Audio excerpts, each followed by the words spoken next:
प्रणय गीत में गोपियों ने बताया कि हम क्यों तुम्हारे पास आई हैं, किस लिए आई हैं, क्या बनकर के आई हैं। मैवं विभोर्हति भवान् गदितुं रशंसन् संत्यज्य सर्व विषयांस्तव पादमूलम् भक्ता भजस्व दुर्वग्रहमात्यजास्मान् देवो यथादि पुरुषो भजते मुमुक्षु। मैवम का एक अर्थ होता है शांत हो जाना। गोपियां कहती हैं बस जब से आई हैं एक ही बात सुन रही हैं, लौट जाओ चली जाओ, लौट जाओ चली जाओ, लौट जाओ चली जाओ। अब जरा शांत होकर के खड़े हो जाओ। मैवम विभोर हति भवान। अच्छा गोपियां क्या कह रही हो, बोलो। गोपियां कहती हैं आप कहते हो लौट जाओ चली जाओ, लौट जाओ चली जाओ। प्रभु यदि हमें दूर ही करना था, भिजाना ही था, तो हमें बंशी बजा करके बुलाया क्यों? और आज जब हम बंशी को सुनकर के आ गई तो आप कहते हो लौट जाओ। मैवम विभोर हति भवान गदितुम नृशंसं संत्यज्य सर्व विषयांस्तव पादमूलम। प्रभु आज हम सारे संसार को छोड़ करके, सारे संसार के वैभव को छोड़ करके, लोक लाज पति मर्यादा सास ससुर सबको छोड़ करके आपकी शरण में आई हैं। और आज हम आपकी शरण में आ गई तो आप कहते हैं लौट जाओ चली जाओ। हमने तो सुना है कि आपकी प्रतिज्ञा है सर्वधर्मान परित्यज्य मामेकम शरणम ब्रज।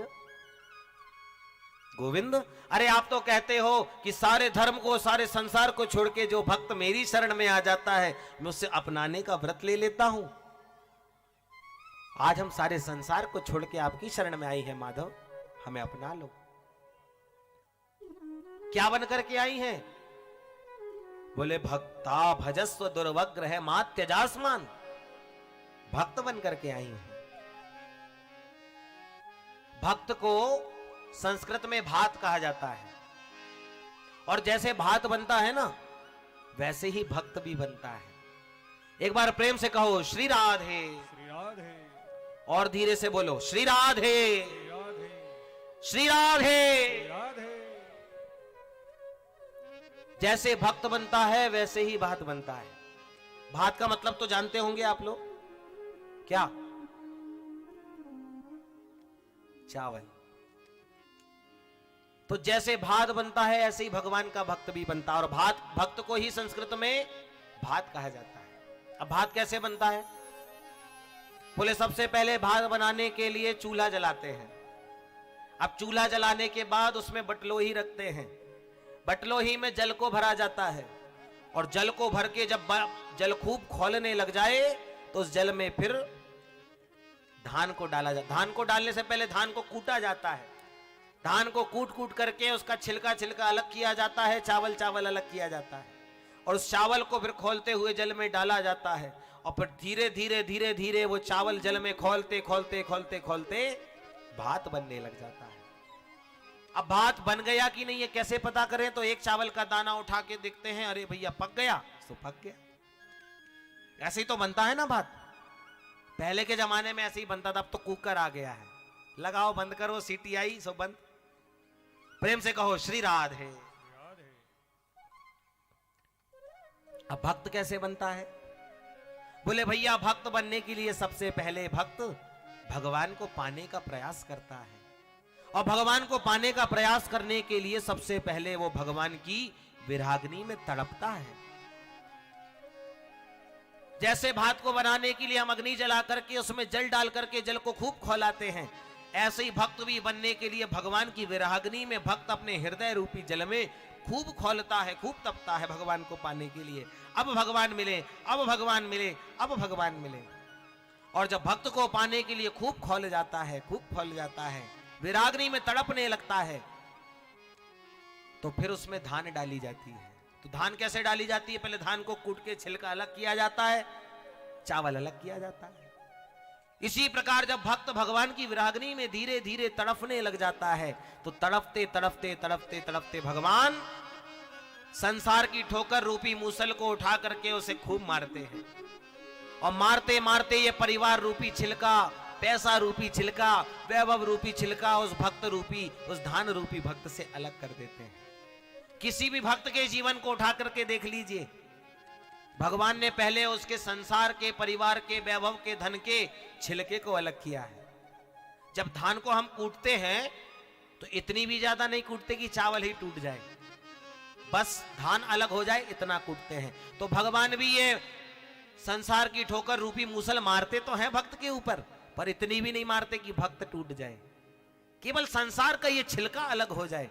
जब संसार का छिलका अलग हो जाता है तो वो चावल बन जाता है, और जब चावल बनता है तो वो जल में डालते ही पकने लग जाता है। इसी प्रकार ये संसार के छिलके से दूर करके, संसार को छुड़ा करके भगवान जब चावल को अपने विराग्नि में तपाने लग जाते हैं तो तपते तपते तपते तपते वही भक्त धीरे धीरे धीरे धीरे भक्त के रूप में परिणत होने लगता है।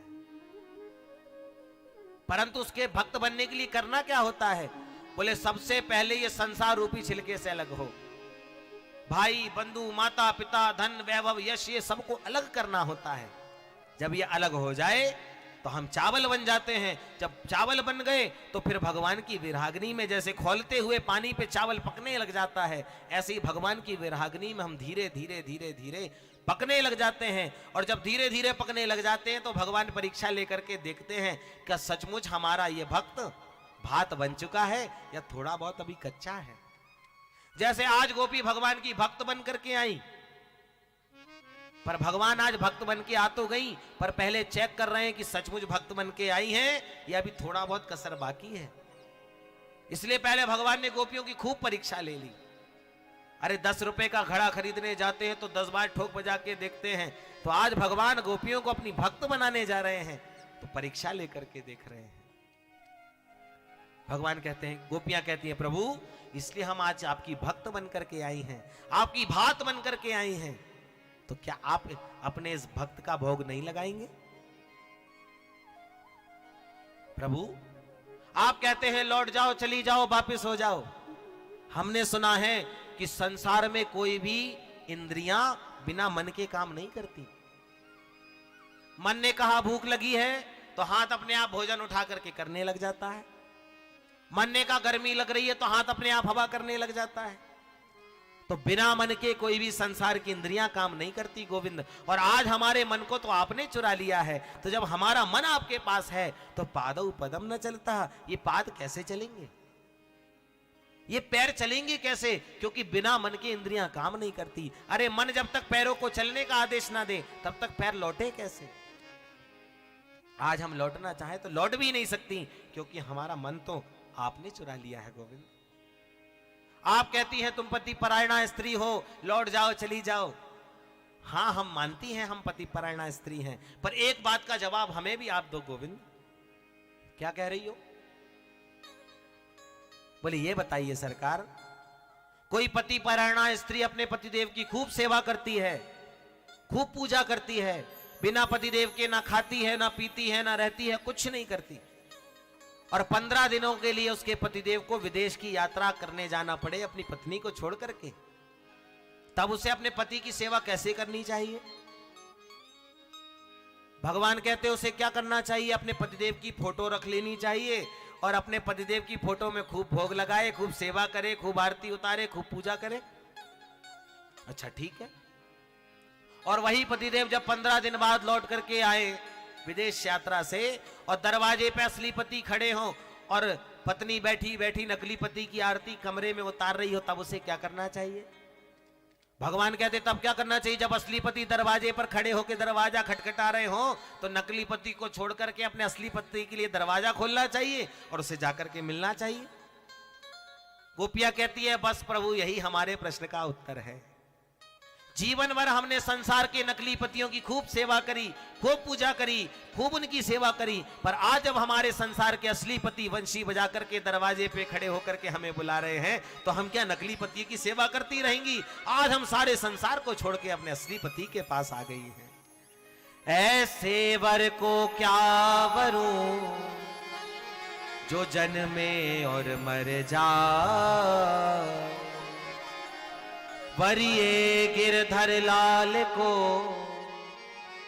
मेरो छुड़ लो अमर होई जा। गोपियां कहती है प्रभु इस संसार में हम नकली पतियों की बहुत सेवा करी, अब तो हमने ऐसे पति को अपना जीवन प्राणाधार बना लिया है। अरे संसार के पति तो आज जन्म लिए कल मर जाएंगे, पर हमने ऐसे पति को अपना पति बना लिया है जिससे हमारा सौभाग्य कभी भी मरेगा नहीं, हमेशा हमारा सौभाग्य अटल रहेगा। ऐसे पति को हमने अपना पति बना लिया, इसलिए प्रभु इस सारे संसार को छोड़कर के हम आपकी शरण में आ गई हैं। भगवान समझ गए गोपियां आज पूरा भक्त बन करके आई हैं, भाद बन करके आई हैं। भगवान कहते गोपियां आज तुम इतने प्रेम से मेरे पास आई हो। भगवान प्रसन्न हुए गोपियों से और आज सारी गोपियों के साथ मिलकर के मेरे गोविंद ने रास करना प्रारंभ किया है।